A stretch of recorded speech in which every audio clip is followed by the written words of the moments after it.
on a fini de créer nos différents fichiers.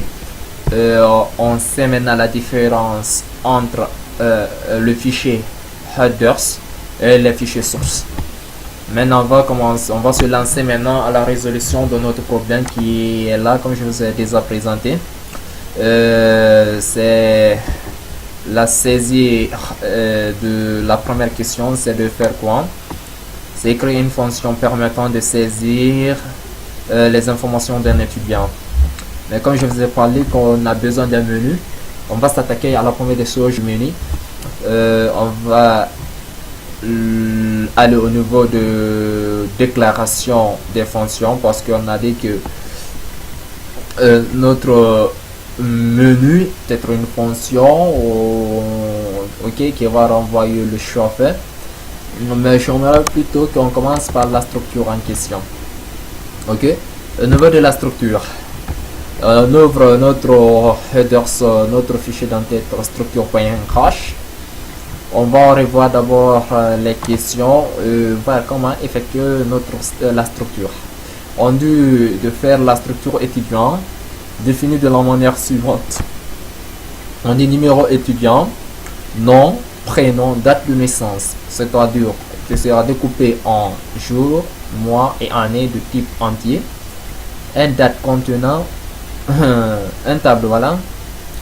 Un tableau contenant les moyennes aux 5 unités d'enseignement. C'est déjà précis, on n'a pas besoin du deuxième module. Comme c'est une petite application qui gère ici l'institut, l'université. Donc on a deux modules, le premier module et le deuxième module.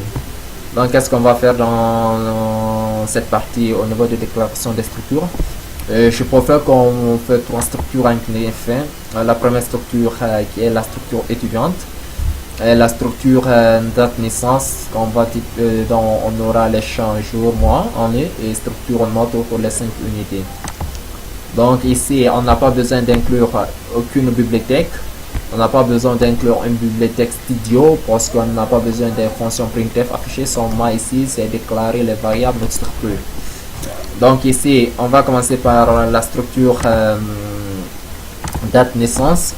Je préfère qu'au niveau de ces structures, parce que ce sont des structures qui vont être incluses dans la structure générale étudiant, on n'a pas besoin de créer leur image, c'est-à-dire d'utiliser type def. Donc on met structure, le nom de notre structure, je préfère qu'on mette date de 8 naissance, ok, naissance, date naissance, je mets date naissance, date naissance. Ok, qui prend le premier champ, on dit c'est jour. Ok, on met point virgule, c'est pas une chaîne de caractères. Le second c'est int mois. Le troisième aussi c'est un int année. Ok, on a besoin de ces trois champs.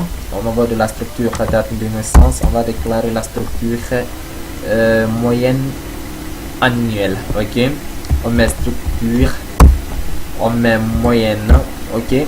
À vous de voir le nom que vous voulez, facilite moyenne annuel, ok, annuel, ok.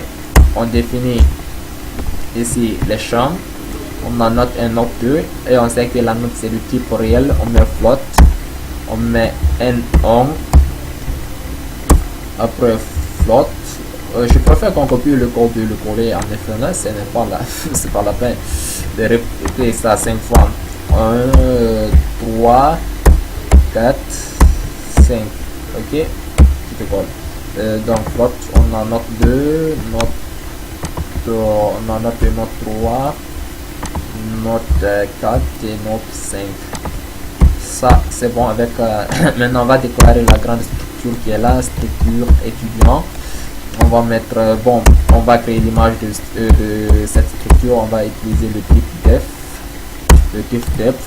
structure, je sais que vous avez la notion de ça, on va mettre étudiant, avec S à la fin, étudiant, TS, ok, on va déclarer ici les champs, on a besoin du nom, le nom on sait que c'est une chaîne de caractères. Donc, pour utiliser une chaîne de caractères avec le C, on utilise les tableaux, ok? Les tableaux nous permettent d'obtenir ici une chaîne de caractères.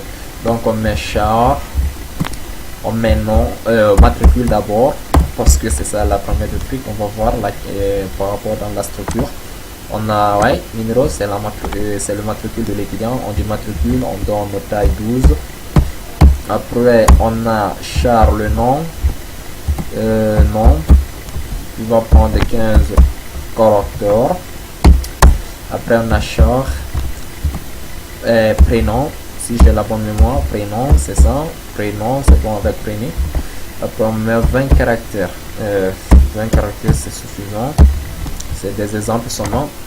Et maintenant, on va venir au niveau du date de naissance. On va appeler maintenant la structure de date de naissance. On va mettre une structure dans une structure. Donc, on met structure.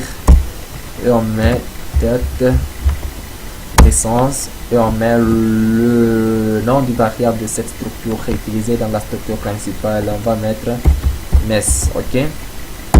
Après, on va appeler la deuxième structure. Structure moyenne annuelle qui va être le nom de variable, on va mettre touche moyenne, c'est mieux. Après, c'est comme on a utilisé type def, on va mettre directement l'image de cette structure et puis on met point virgule. Là, la structure est définie. Pas d'erreur, tout fonctionne bien.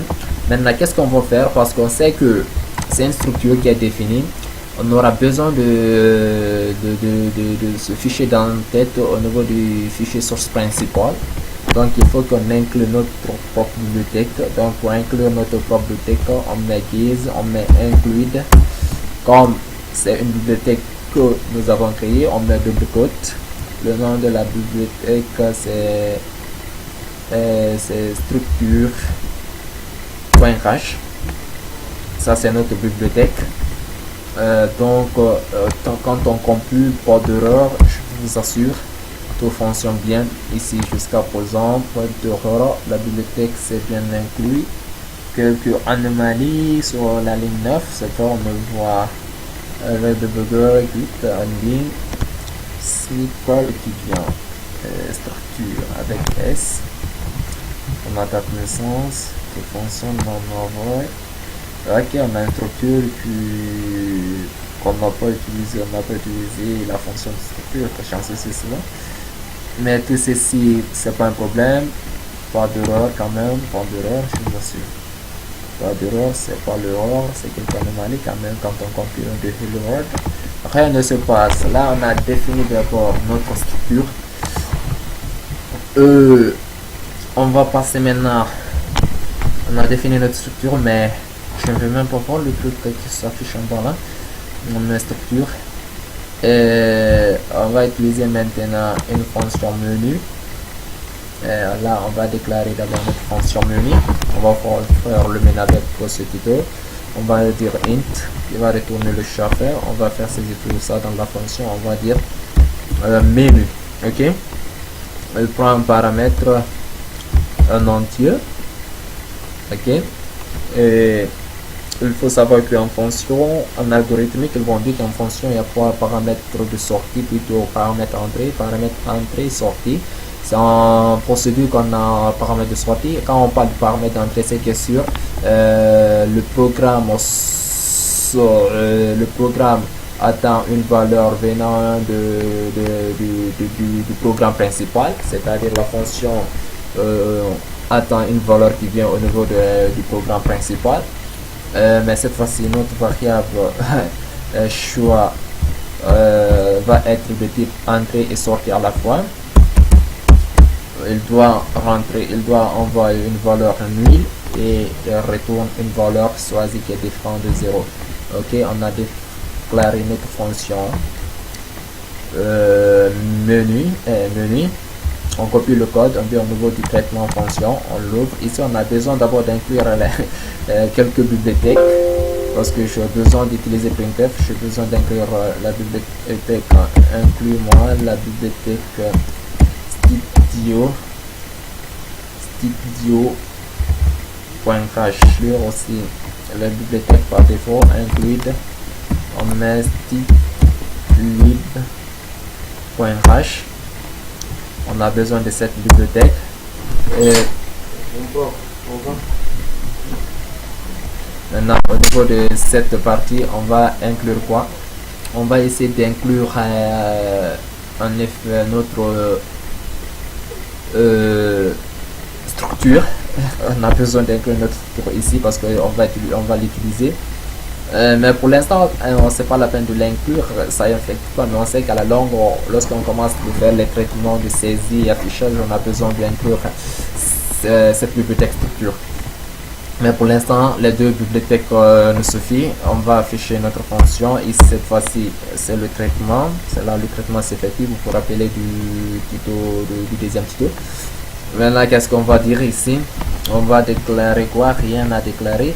Et au niveau du traitement, ici, du fonction, on a besoin de mettre une variable qui s'appelle choix, qui est une variable d'entrée-sortie à la fois, qui provient du fonction principale. Et c'est que sur le programme attend une valeur venant du programme principal. Donc, on va déclarer une variable de type int. Int, on va mettre choix.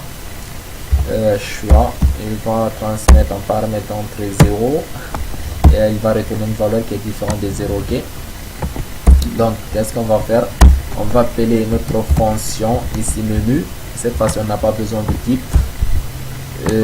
ni ici, seulement il envoie une valeur choix, une valeur 0 de la fin, comme choix est un paramètre d'entrée, donc il doit envoyer une valeur au programme où on traite à notre fonction menu. Donc choix va récupérer ici, on a choix comme paramètre d'entrée, et puis il va retourner la valeur à la fin, la valeur choisie par l'utilisateur, le choix fait par l'utilisateur. Ok, il va afficher maintenant celui-là. Qu'est-ce qu'on va faire? Jusqu'ici tout fonctionne bien. On va fermer ce fichier, on n'a pas besoin de ce fichier. On a besoin de ces trois fichiers d'abord pour l'instant où nous sommes. Qu'est-ce qui se passe? Ici on dit choix étant un paramètre d'entrée et sortie. Donc qu'est-ce qui se passe? Le programme au niveau du fonction menu, on effectue le traitement. La fonction menu entend une valeur venant du programme principal, la valeur du variable choix. Il transmet cette valeur 0 choix, on rentre dans la fonction et dès qu'un utilisateur fait un choix, on retourne la valeur choisie. Donc c'est ça qui signifie entrée et sortie. Il n'y a pas sortie seulement en fonction. Donc jusque là je pense que vous avez compris la notion. Donc on transmet 0. Si on ne fait pas ça, ils vont nous dire que la valeur choix n'est pas transmise. Tandis que la fonction, quand même, on a deux types d'entrée. On a deux types de paramètres. On a les paramètres d'entrée, on a les paramètres entrée-sortie. Avec le procédé, on a trois types d'entrée de paramètres. On a paramètres d'entrée, on a entrée-sortie, on a entrée et sortie.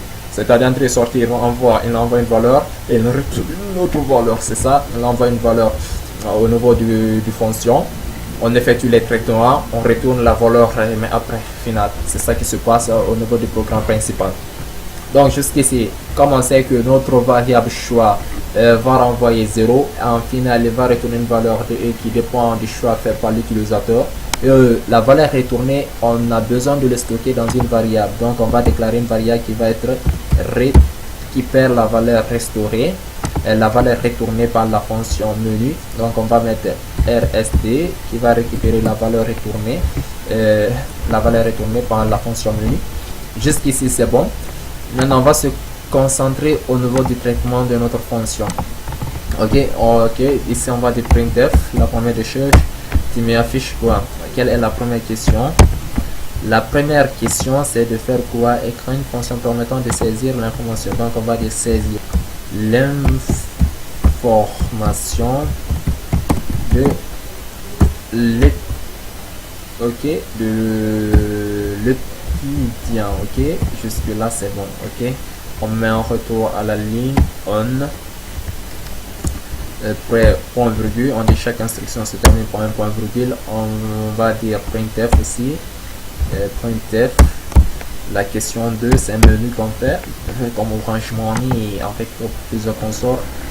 Procédure permettant d'afficher les informations. Donc afficher l'information des étudiants, c'est ça. Anti-slash, étoile ligne, après printf, on menu aussi. C'est la troisième question qui dit quoi? Écrire une procédure permettant de recopier. Ok, recopier l'information dans un fichier. C'est recopier l'information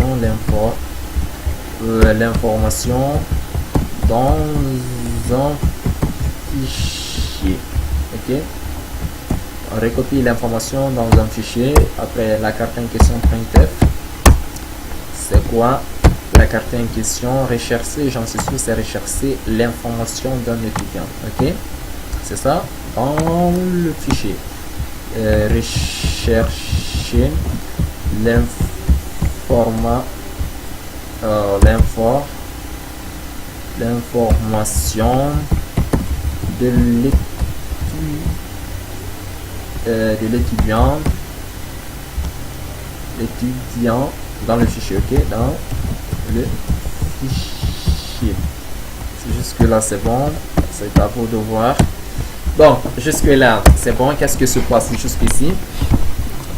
On a dit que notre variable, notre fonction menée reçoit en paramètre une variable entrée, et la variable entrée est aussi une variable sortie à la fois. Donc il est entrée et sortie, pas sortie seulement, mais il y a paramètre entrée, il y a paramètre entrée et sortie, c'est-à-dire il effectue les deux actions.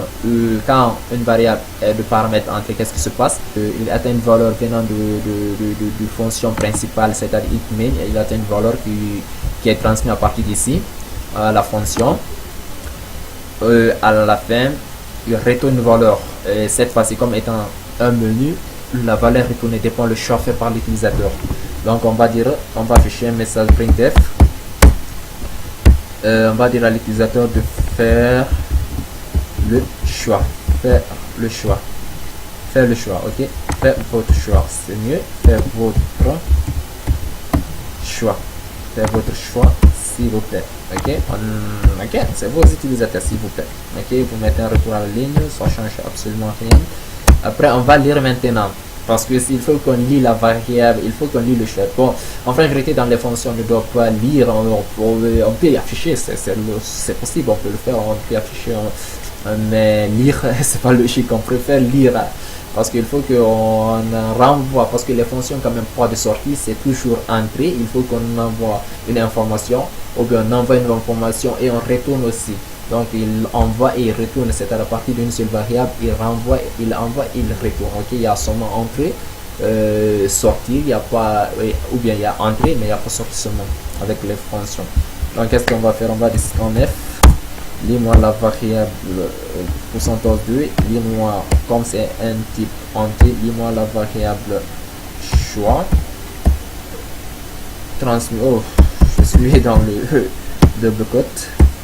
Qu'est-ce que tu fais? Et comme ça, c'est à l'adresse du variable. Tu me lis la variable choix. Après, tu me retournes la valeur choisie par l'utilisateur. Ok, donc tu retournes choix. Donc, qu'est-ce qui se passe? Dès qu'on rentre en paramètre, parce que vous avez dit j'ai initialisé la variable choix à 0, donc il transmet la valeur 0 à partir du fonction principale, notre fonction menu. Donc choix vient avec 0, donc l'utilisateur va faire un choix, il va saisir, donc on écrase la valeur transmise par rapport au choix fait par l'utilisateur et on retransmet maintenant cette valeur du fonction dans la fonction principale, et la valeur retournée va être stockée dans notre variable reste. Ok, donc jusqu'ici notre programme doit fonctionner très bien, pas d'erreur. Qu'est-ce qui se passe? Jusqu'ici tout fonctionne bien, je vous assure. On n'a pas besoin pour l'instant d'inclure notre bibliothèque structure, et au niveau de la déclaration des fonctions, on n'a pas besoin d'ici d'inclure aucune bibliothèque. On n'a pas affiché ni lire, c'est juste déclarer les variables. Il faut savoir quand est-ce inclure une telle bibliothèque, ou bien une bibliothèque du système, ou bien une bibliothèque que j'ai créée, quand est-ce que je dois inclure dans un fichier. Parce que il ne s'agit pas seulement d'inclure des fichiers comme je vais les inclure, il faut savoir comment faire. Ok, donc ici qu'est-ce qui se passe? On va afficher la valeur retournée quand un utilisateur fait un choix pour s'assurer que ouais, tout fonctionne bien. On va faire un retour en ligne. Bon, on va faire virgule, on met reste. Ok, je m'affiche la valeur retournée, donc le choix fait par l'utilisateur. Je clique on compile. Toujours on dit implicite déclaration fonction menu. On dit que la fonction menu n'est pas déclarée. Pourquoi menu? Implicite déclaration fonction menu. Pourquoi la fonction menu n'est pas déclarée? Déclaration. Je dois, c'est vrai, je dois inclure maintenant cette fois-ci la bibliothèque. Vous voyez maintenant l'importance. Cette fois-ci, comme il faut que j'inclue ma bibliothèque à partir du fond du fichier source principal. Donc on va suivre un peu la logique. Après la structure, c'est les fonctions, c'est la logique. Donc vous pouvez commencer par la fonction. Je vais inclure moi ma bibliothèque que j'ai créée qui est déclaration. Je pense que c'est ça, la déclaration fonction. Inclus-moi déclaration fonction. Ok, je vais inclure la bibliothèque. Donc ici tout va bien. Jusqu'ici tout va bien, mais le problème est que on ne trouve pas structure au niveau de notre. C'est pas ici le problème là, c'est pas ici le problème, je vous assure. C'est pas le problème n'est pas là. Le problème n'est pas là parce que on dit choix, tu transmets choix, en paramètre, tu renvoies. C'est pas ça le problème. On dit begin in projet test compilator. Donc là on signale une petite erreur au niveau d'ici. Le type d'entrée et le type de réception doit être le même type. On va voir chez Boom notre menu. Voilà, on dit fait un choix. Ok, je mets un Chikiboom. Vous voyez le 1 qui est affiché, donc c'est là veut dire le choix fait. On va spécifier un peu, on va afficher quelques messages. On va dire le choix fait est deux points, c'est bon. Pour bureau, Chikiboom, je fais un 1, on dit vous voyez le choix fait c'est 1. Si je fais 2, on va me dire le choix fait c'est 2. Cela veut dire quoi? Notre fonction, vous voyez maintenant la programmation modulaire. De nos jours, c'est la meilleure programmation utilisée pour développer des applications. C'est ça la logique. Et puis, si vous voulez programmer, il faut utiliser cette stratégie. C'est la meilleure méthode. Donc, qu'est-ce qui se passe? Vous voyez, donc j'ai transmis 0 comme étant paramètre d'entrée. Et j'ai retourné aussi à partir du même variable le choix fait par l'utilisateur. Au niveau de cette valeur au niveau de fonction principale, et j'ai créé une variable, c'est-à-dire j'ai créé une boîte qui va récupérer la valeur retournée. Donc ici il faut être très attentif, il ne faut jamais transmettre. Donc si vous voulez transmettre un paramètre, une variable, il faut retenir quelque chose. La variable transmise en paramètre et la variable de réception doit être du même type. Donc la fonction, si vous déclarez une fonction de type int, la variable de réception doit être de type int, donc il doit retourner un entier, et la variable qui doit récupérer doit être un entier. Donc comme vous voyez, c'est l'objectif de ce tuto, faire cela. On a fait, je pense que vous avez vu, tout marche très bien. Vous voyez au niveau de la déclaration, je prends inclus ici une bibliothèque, mais au niveau de la structure, est-ce que j'ai inclus une bibliothèque? Non, je n'ai pas inclus une bibliothèque. Donc je n'ai pas besoin d'inclure ici une bibliothèque. Au niveau de la structure du fichier d'entête, ici aussi je n'ai pas besoin d'inclure une bibliothèque. Il n'y a pas de rapport, il va le lier parce que je n'ai pas besoin d'une fonction. Mais enfin, au niveau du traitement, j'aurais besoin de bibliothèque structure, parce que c'est une structure. Il y a des variables, le nom de ces variables que je vais utiliser sur le prochain tuto. Vous allez voir quand est-ce qu'on va inclure encore la bibliothèque structure. Au niveau d'ici, vous avez vu, lorsque je pas inclus la bibliothèque déclaration fonction et j'ai lancé, ils m'ont dit quoi? Que la fonction menu n'est pas déclarée parce que le processeur qui est là, lorsque le processeur a analysé, il a trouvé ce sont des fichiers, il sait que ces fichiers, il a analysé tous ces contenus, il a trouvé menu et il sait que menu c'est quoi? C'est une fonction bien sûr, mais à partir il a trouvé une menu, c'est une fonction, et au niveau de la première analyse, il sait il a trouvé un fichier qui contenait un menu. Donc, il a suivi la logique, il a traité ces informations. Donc, grâce à ceci, il a trouvé que ouais, le menu là, c'est une fonction qui existe. Ok. Donc, jusque-là, notre programme fonctionne bien. On va se quitter avec cela. Lorsque vous faites 9, on dit le choix fait existe. Le choix fait est 9. Donc, ok, on va gérer tout ceci. Parce que logiquement, c'est ça qu'on a dit, tu récupères, tu envoies. Mais au niveau de prochain tuto, on va voir tout ceci clairement. Donc jusque-là, je vous dis au revoir et concentrez-vous, ça va être un peu